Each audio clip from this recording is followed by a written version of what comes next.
Hi, this is Mick Elliott from Electronic Specifier. I am on the Wind River stand at Embedded World, and with me is Sandeep Modhvadia, who is the Chief Product Officer for Wind River. And we're going to discuss manufacturing excellence through IT, OT convergence and the enablement of Edge AI. Now, first of all, maybe Sandeep, could we explore how leading manufacturers are achieving IT, OT convergence with modern mission critical infrastructure platforms? So at the platform level, what capabilities are essential for running IT and OT workloads on the same infrastructure, particularly when you're mixing containerized services with real-time or safety-critical applications? Yeah, so there's a couple of things that we see when we speak to customers and what we see in the industry. The first is really, OT technology, as it gets more powerful, starts to look and feel more like IT. Now, as that happens, all of our customers, all the organizations out there expect those devices to be able to do more. As they do more, now they start to look and feel a little bit more like IT in terms of how they get connected, how they need to be managed, the sheer volume of data that's actually coming out to them. These OT devices that historically have been very, very reliable fixed function devices now have all this extra functionality coming out to them that makes them look and feel a little bit more like IT.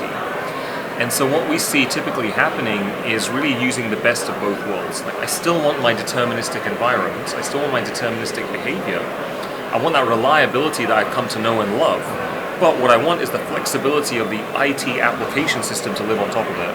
And that's where a lot of the containerization technology is coming in. And so one of the common patterns that we see is, start off with just basic connectivity. Let's just get the devices physically connected. Let's get the data out of them so that we can understand them. And once we understand what's going on, if you think about the pull-push, I can pull data out. Now what I want to be able to, I want to push data back down. But how do you do that safely? And so containerization and virtualization tends to be the way, right? So if you think about a production line, some very expensive machinery, the silicon on there got a whole lot more powerful. The use case that it's supporting is actually the same. So what we can now do is you put virtualization on that silicon, you partition it off, you have a couple cores running the physical infrastructure. You've got a couple cores now available that you can now use to run the kind of the IT application stuff. And that's where those containers start to come in. So the OT IT really means with the increase in power that you have at the OT level, I can start doing some interesting IT things on top of it as well.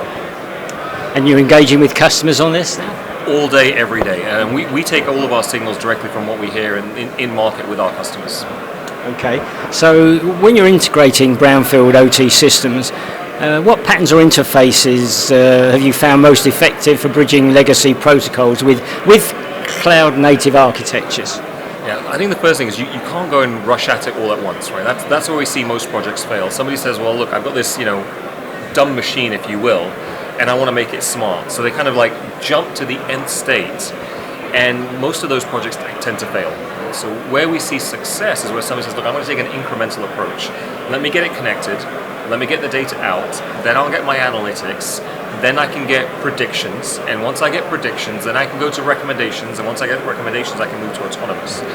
And so, where you'll see the most success, or at least where we've seen it with our customers, is where they're very specific on the use case they're trying to accomplish and the steps that it takes to get there. Where we see it fail normally is hey, the world is blowing up with AI, therefore I need to make this device completely smart. And without truly understanding the use case, you kind of like building plumbing, but without knowing where the water's actually going to go. Okay, all right. So Edge AI inference often runs alongside deterministic control logic. How do you isolate and schedule AI workloads to prevent interference from real-time tasks? Yeah, so determinism and AI do not go hand in hand, right? Naturally, AI wants to be non-deterministic. You take your average large language model and you ask it a question. Ask it the exact same question tomorrow and see if you get the same answer. And practically, you actually want your LLM to be variable like that, right? You want it to be able to respond to outside stimuli. And that falls in direct constructive conflict with the notion of, I need this machine to be deterministic. And so really what you need to do is you need to start thinking about the ring fences. I think about, how do you create hard boundaries within which the LLM can play and have complete freedom within that boundary, but you need to set the boundaries of where it cannot go any further, right? So, and the way that you operationally do this, virtualization, robust partitioning, containers to a certain level, but containers don't provide that rigid, hard boundary that, say, virtualization does.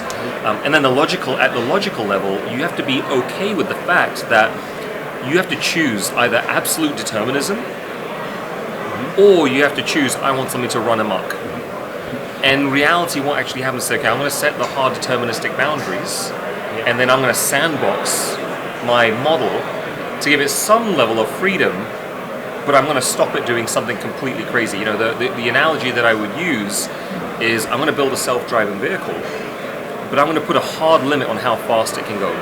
I'm going to geofence it to where it can physically go, and those are the types of constraints you put in there. So within that environment, do whatever you want, but we just won't let you go outside of that environment. We put some laws of physics in place. Okay. So how do you decide which workloads execute at the edge versus centralized or regional clouds, and how do you manage deployment consistency right across those environments? Yeah, theoretically, you can run your model anywhere, right? So the difference between what happens when we run at the edge or when we run at the cloud typically comes down to one of two things. It either comes down to physics or money. Physics, it's going to be governed by latency, right? So, you know, as you think about the round trip of how quickly can I get data out of my edge device all the way into the cloud, make a decision, and pass it back. You know, the physics, the latency doesn't really help all that much there. Like, that slows you down. And if you're thinking about real-time manufacturing, you think about a high-yield production line, at that point you're going to say, look, move the inference, move the decision-making as close to the physical world as possible. When you're doing large model training, that type of stuff, you don't need it at the edge. You want a big, beefy data set to do it. You may even want to outsource it, you move it to the cloud. So that tends to be one, you know, physics tends to be one option. Cost and money tends to be one of those options as well, right? So in many cases, cloud can be cheaper than trying to run a lot of these workloads at the edge, especially if you haven't modernized the edge yet. If you only have, say, a legacy machine that isn't capable of thinking, but can just give you the raw data, you may say at this point, I can't modernize those machines, I can't upgrade them, so let me do as much of the inference on the back end as I can. There's actually a third option that I just thought of, which tends to be legal, or tends to be political, if you will. And that's where the data has to physically reside in the place that it was created. Now, that could be geographic, that can be, it can't go to a public cloud, there could be regulation governing where the data has to come from and to. So between physics, between legal, and then monetary considerations, that typically tends to govern where do I want to run the model. Okay, fair enough. So how do orchestration and lifecycle management differ for industrial edge workloads compared to traditional cloud-native applications?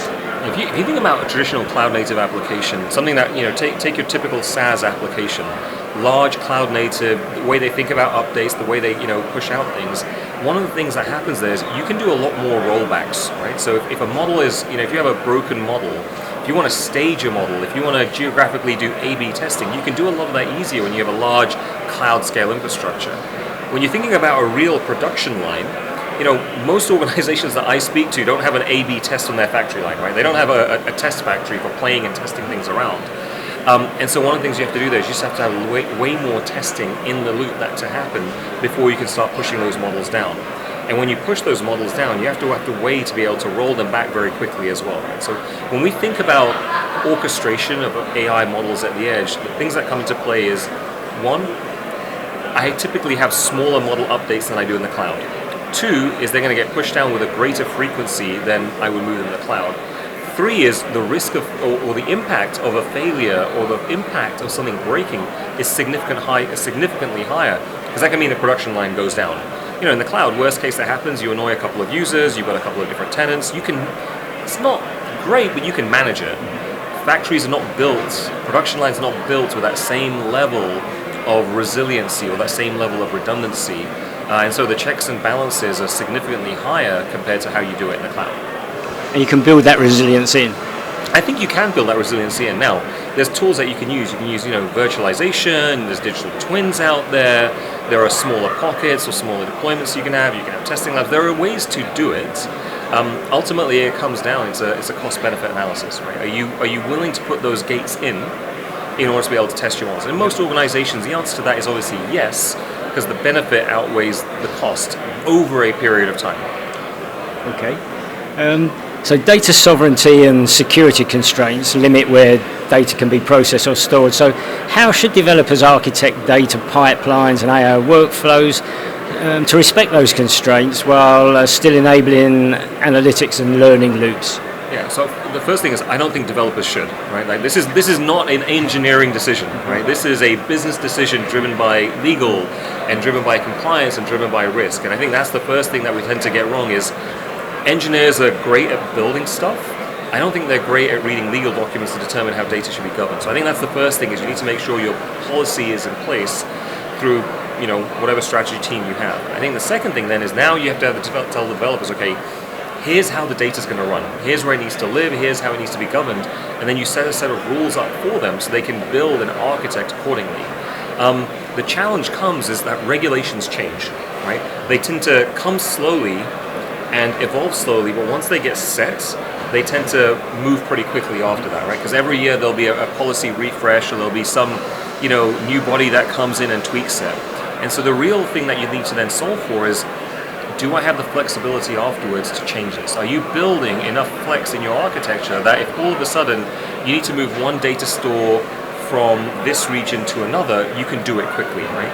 And so I think it's the balance of the two. One is making sure that you have a legal team that can translate those regulatory requirements or sovereignty requirements into technical requirements. And then the second is you build for scalability or agility, whatever you want to call it, that then allows you to adapt as those standards change.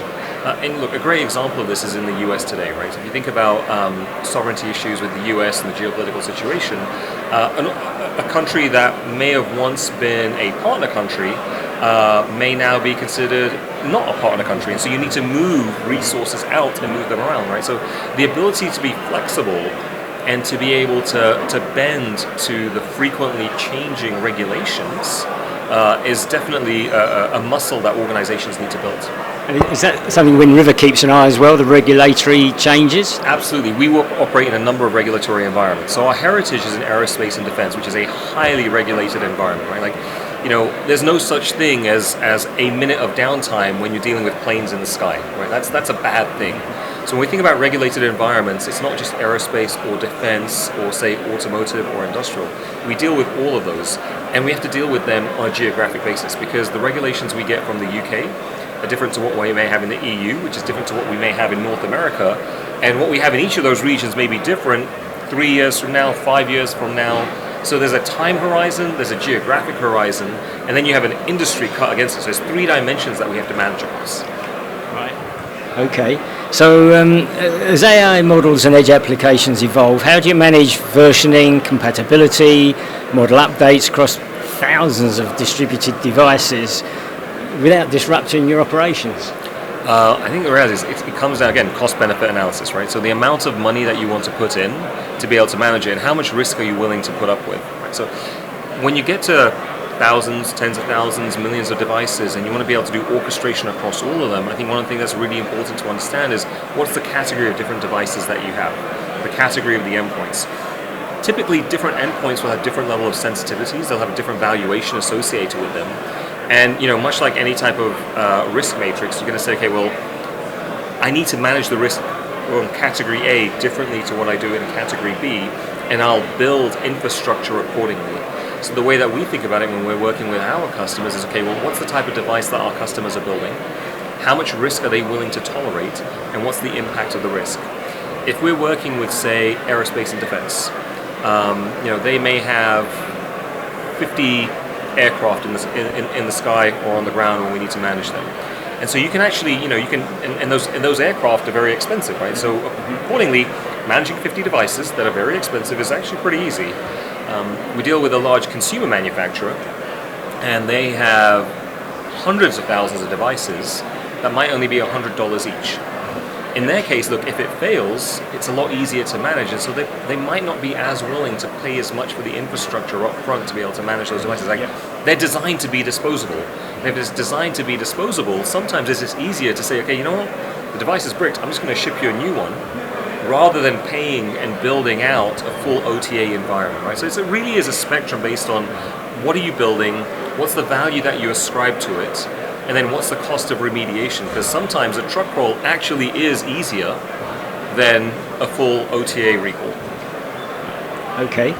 And for developers starting an IT/OT conversion initiative, what early technical choices, RTOS versus general purpose Linux, container runtime, orchestration layer, what are the hardest to reverse later, and why? I think you touched on one of the first points there was, do you choose RTOS, do you choose an RTOS, or do you choose Linux? We like both, and I believe that each one has its place, right? So where we typically find an RTOS has the best value, one is where you need certification. I'm in a regulated environment. I need something that's absolutely certifiable, and that's just hard and very expensive to do on Linux, right? Just because of the nature of Linux. The second is where you need absolute deterministic behavior. Like, I need something to operate the exact same way every single time in a completely predictable way. Like, it needs to do everything it says. It's like, run seal. It does exactly what it says on the tin, right? It needs to be like that. Beyond that, what we tend to see is Linux is more popular. The ecosystem is larger, there's a larger install base, there's more hardware support, there are more specific variants that can support you, right? So you get more choice. And I think that then becomes a scale of, okay, do I need something certifiable?